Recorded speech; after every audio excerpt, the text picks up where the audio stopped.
Asante ndugu zangu wanahabari, nipende kutoa taarifa kwa umma kuhusiana na tukio ambalo limetokea katika mkoa wetu.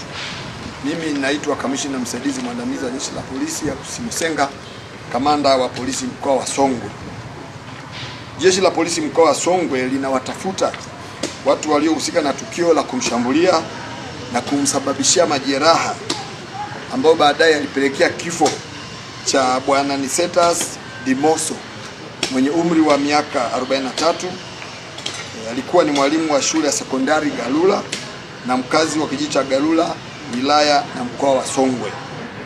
Tukio hili awali lilitokea Julai 26 majira ya saa 6 mchana katika eneo la shule hiyo ya sekondari Galula, ambapo Nicetas, mwalimu niliyemtaja hapo, Dimoso, alijeruhiwa kwa kupigwa kichwani na sehemu zingine za mwili na fimbo na watu wanaodaiwa kufika katika shule hiyo kwa lengo la kuchukua mifugo kwa nguvu, baada ya mifugo hiyo kuzuiwa na walinzi wa shule hiyo pamoja na scout, kutokana na mifugo hiyo kuingia katika eneo la shule kipindi cha kiangazi.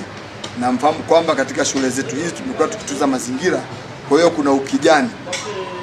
Baada ya tukio hilo, Nicetas Dimoso baada ya kuchambuliwa alipelekwa na kupatiwa matibabu katika hospitali ya rufaa ya Mbeya, ambapo akiendelea na matibabu katika hospitali hiyo, ilipofika tarehe 28 yani jana 2026 majira ya saa 4 asubuhi, akiwa bado anaendelea kupatiwa matibabu, basi aliweza kufariki dunia.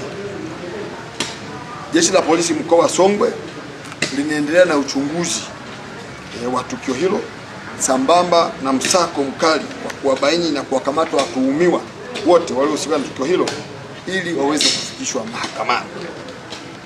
Jeshi la polisi mkoa wa Songwe linaendelea kutoa wito kwa wananchi kuacha kabisa tabia za kujichukulia sheria mkononi na badala yake kufuata taratibu za kisheria katika kutatua migogoro. Pia litaendelea kuchukua hatua za kisheria dhidi ya mtu yeyote atakayebainika kujihusisha na vitendo vya uvunjifu wa amani na uvunjifu wa sheria katika mkoa wetu wa Songwe, ikiwa ni pamoja na migogoro hii ya wakulima na wafugaji. Waache kuchukua sheria mkononi. Kujichukulia sheria mkononi ni sawa na makosa mengine yoyote. Taratibu za kisheria zipo, wananchi tuwaombe muweze kuzifuata na kuacha kufanya vitendo kama hivi ambavyo vinaweza kupoteza maisha ya wenzetu, kama ambavyo mwalimu wetu ameweza kupoteza maisha.